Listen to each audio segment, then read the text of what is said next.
And it's been the week from hell for Harry and Meghan as their true colours were exposed in a series of damning public attacks. Overnight, transatlantic TV star Kelly Osbourne let rip at the Ginger Whinger with this savage assessment. He's a whining, whinging, complaining, woe is me, I'm the only one that's ever had mental problems.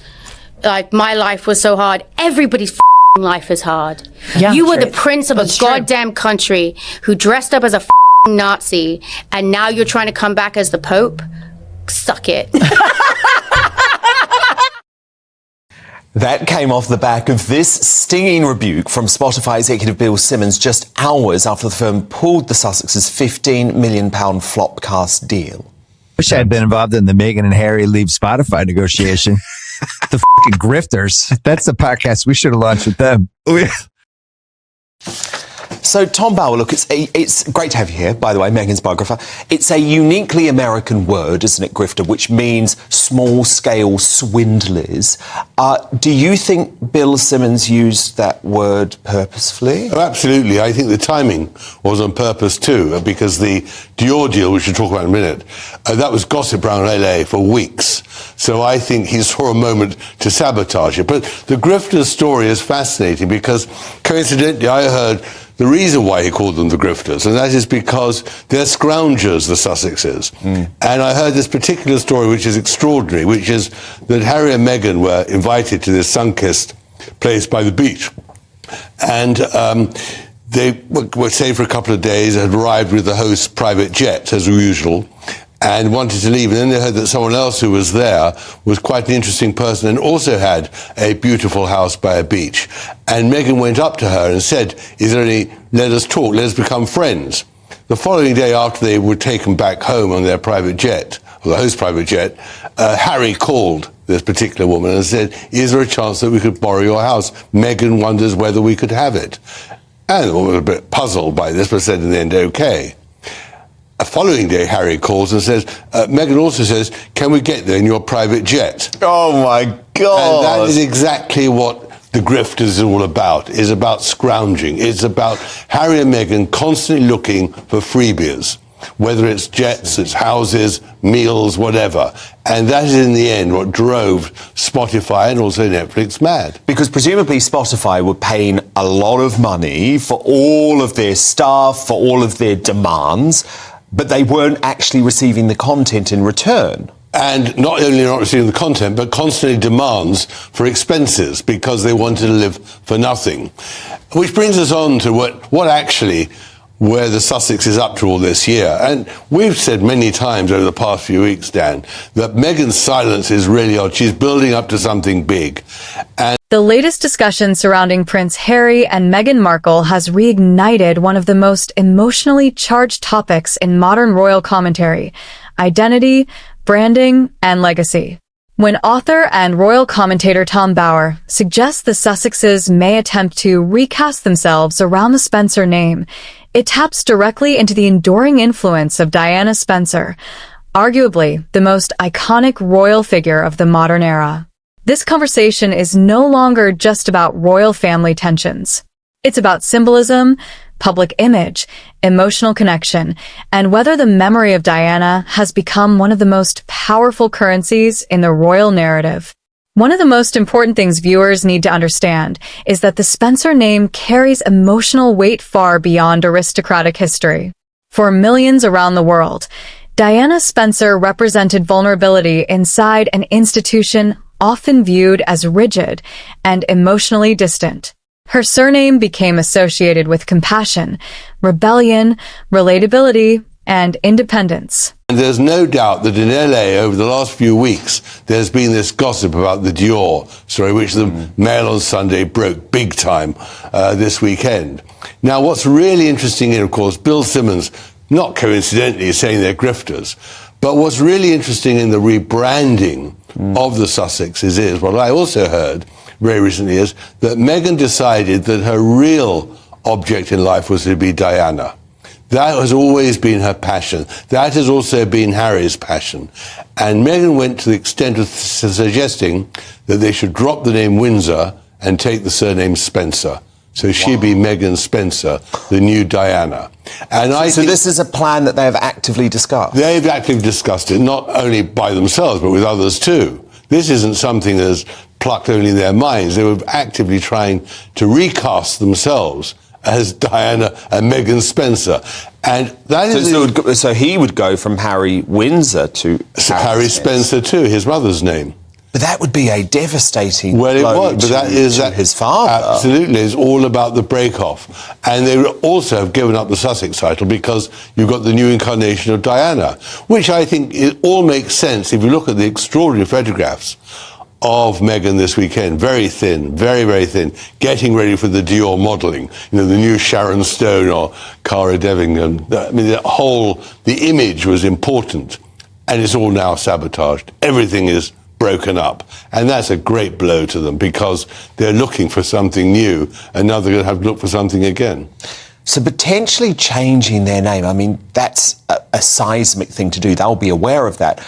Presumably, Tom, the suggestion there is they acknowledge that this has been a disaster so far in Hollywood. It hasn't worked out as they hoped. Absolutely, and that was, I think, what we hadn't realised until now, and that's why Dior, it's just a way out of it. Yeah. I say we never negotiated. She was looking for a whole new world. Let's just clarify, Dior, once the grifter comment came out, and once the story ran in the Mail on Sunday, Dior have seen the backlash and quickly said, no. We never were talking about it, and they certainly were.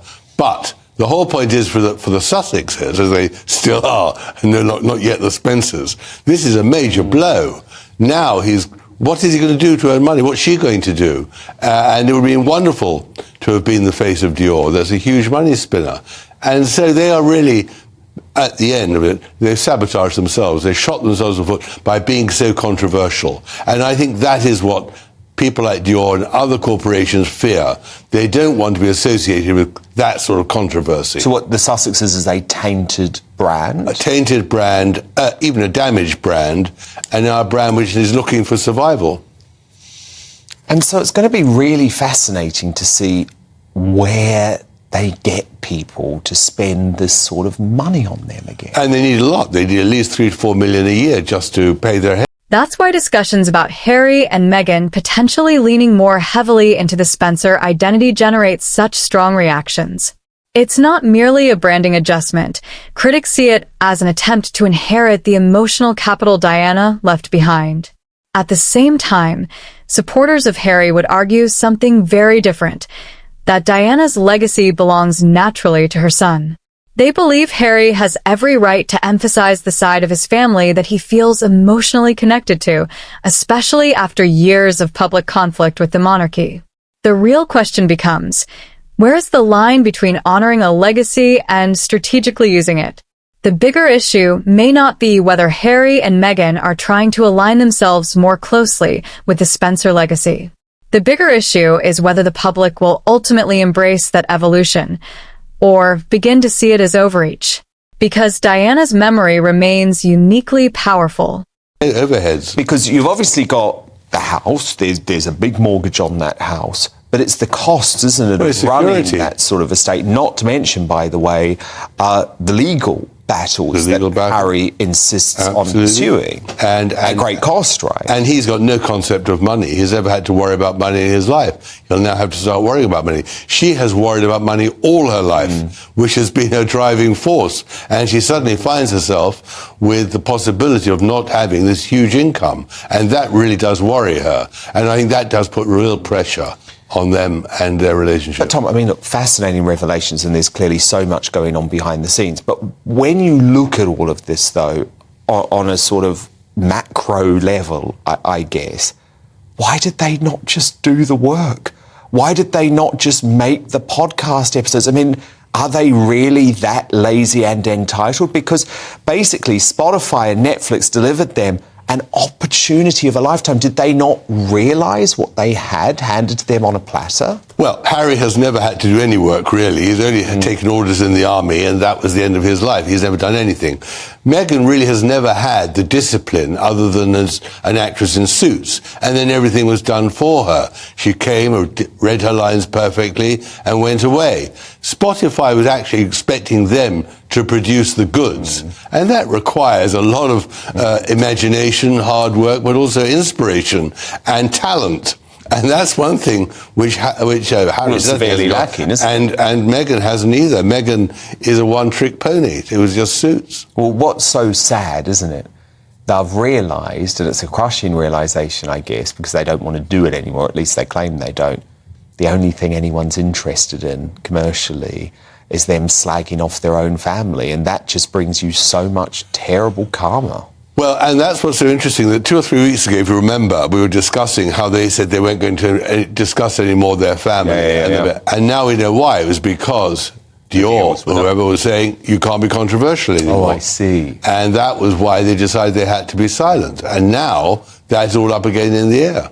Because, of course, there are a lot of consumers for these luxury brands who are totally disgusted with the way that they have turned not just on their own family, but also the royal institution. I think so. That's what's so puzzling. I could not understand, why would Dior want to be associated with such a tainted person as Meghan? She presents controversy. The one thing Dior is not, with all their different faces over the years, is controversial. So it was... People talk about attitude and things like that, but I couldn't see that. I couldn't see how Meghan could be an influencer other than for a small minority. But for them now, the pressure is on. They are now in the firing line, and that is what's so interesting. Meghan and Harry have now got to really find a new brand, a new role, a new life, and it's not going to be easy for them. To some, invoking that legacy feels authentic and emotional. To others, it feels increasingly strategic. And as tensions between the Sussexes and the royal institution continue to evolve, one question keeps hanging over the entire story. Is this truly about preserving Diana's spirit, or about building a new royal identity powerful enough to rival the House of Windsor itself? Let me know your thoughts in the comments below. Do you think Harry and Meghan are honoring Diana's legacy, or reshaping it for their own future? And if the Sussex brand continues evolving away from traditional royalty, what does that mean for the monarchy going forward? Don't forget to like, subscribe, and turn on notifications for more deep royal analysis and breaking developments.